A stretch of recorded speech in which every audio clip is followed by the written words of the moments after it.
अस्सलाम वालेकुम, कैसे हैं आप सब? उम्मीद है बिल्कुल ठीक ठाक होंगे। पर्पल कलर के फ्लावर्स देखने में रियली बड़े खूबसूरत लगते हैं। और आज मैं आपको एक ऐसे ही फ्लावरिंग प्लांट के बारे में बता रही हूँ जिसके अंदर पर्पल कलर के फ्लावर्स इस वक्त खिल रहे हैं। ये है मेरा डेल्फिनियम का प्लांट। बड़ा खूबसूरत प्लांट है और आप देखिए इस तरह से एक स्टिक सी होती है और इसके अंदर एक के बाद एक सारे फ्लावर्स खिलते चले जाते हैं और ये स्टिक बड़ी होती चली जाती है। और आप देखिए कि इसके सारे साइड साइड में सारे इस तरह से स्टिक्स सी निकली हुई हैं जिनमें अब फ्लावरिंग स्टार्ट हो जाएगी। कुछ ही दिनों बाद सारी कलियां सी बन गई हैं।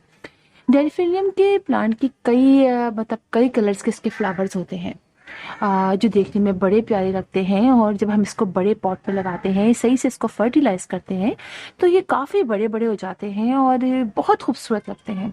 ये प्लांट सितंबर अक्टूबर में सीड से ग्रो कर लिया जाता है। दिसंबर में भी इसको लगा लिया जाता है क्योंकि ये अर्ली समर तक ये प्लांट, यानी जनवरी में जैसे इसकी फ्लावरिंग स्टार्ट हो जाती है तो अर्ली समर तक इसमें फ्लावरिंग होती रहती है। और फिर जब इसमें इसके समझिए सीजन खत्म होने लगता है तो फिर हम जो ये सारे फ्लावर्स निकल रहे होते हैं इनमें से कुछ फ्लावर्स छोड़ देते हैं और फिर उनमें सीड बन जाता है। और चाहे तो आप सीड कलेक्ट करके रख लीजिए, चाहे तो आप उसी पॉट में डाल दीजिए और जब जैसे ही सीजन स्टार्ट होगा तो दोबारा से उसके अंदर प्लांट्स निकलने शुरू हो जाएंगे। सीडलिंग में मतलब सीड्स में ग्रोथ स्टार्ट हो जाएगी और फिर सारा दोबारा से प्लांट निकल आएंगे। तो अमूमन जब पार्क वगैरह में लगता है तो वो तो वहाँ कलेक्ट नहीं करते, तो वहीं पर ये सीड गिर जाते हैं और फिर दोबारा से सीजन स्टार्ट होते ही दोबारा से वो स्प्राउटिंग सीड्स में शुरू हो जाती है और दोबारा से प्लांट्स निकल आते हैं। तो इस तरह से साइकिल चलता रहता है। लेकिन घरों में हम इनके सीड कलेक्ट कर लेते हैं, इसलिए कि पॉट तो हम नहीं रख पाते ना, फिर पॉट में कोई दूसरे प्लांट लगा लेते हैं। लेकिन प्लांट ये वाकई में रियली बहुत इजी टू ग्रो प्लांट है और बहुत खूबसूरत लगता है। इस प्लांट को आप अगर अब तो टाइम नहीं है, अब नर्सरी से ले आइए तो बहुत अच्छा है, फिर आप सीड कलेक्ट कर लीजिएगा। इसके नर्सरी में भी इसके शायद काफ़ी कलर्स आपको मिल जाएं।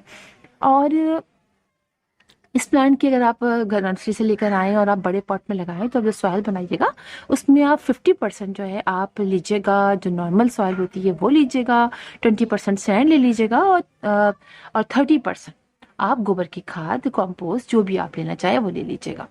और अच्छी वेल ड्रेन सॉइल बनाइएगा। इस प्लांट को आप जितनी देर ज़्यादा धूप में रखेंगे उतना अच्छा रहेगा।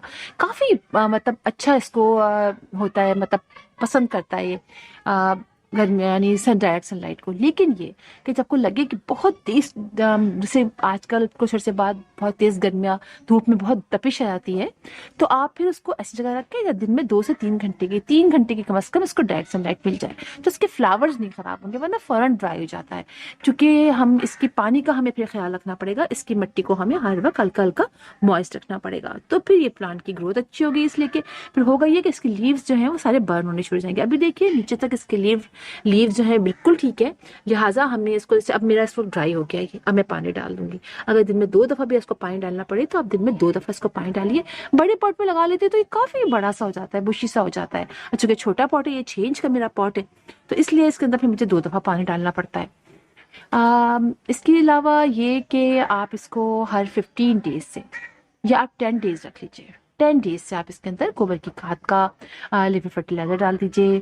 आप इसमें जो भी फर्टिलाइजर आप अपने प्लांट्स को डालते हैं, अगर आप डीएपी डालते हैं, इसके अलावा पोटाश डालते हैं या एनपीके डालते हैं, जो भी डालते हैं, चूंकि मैं गोबर की खाद और इसके अलावा कंपोस्ट का फर्टिलाइजर बनाती हूँ या फिर कभी कभी उसका बनाती हूँ मस्टर्ड केक का, तो उससे भी प्लांट की फ्लावरिंग में बहुत फर्क पड़ता है, बहुत अच्छी फ्लावरिंग होती है, तो आप वो भी डाल सकते हैं।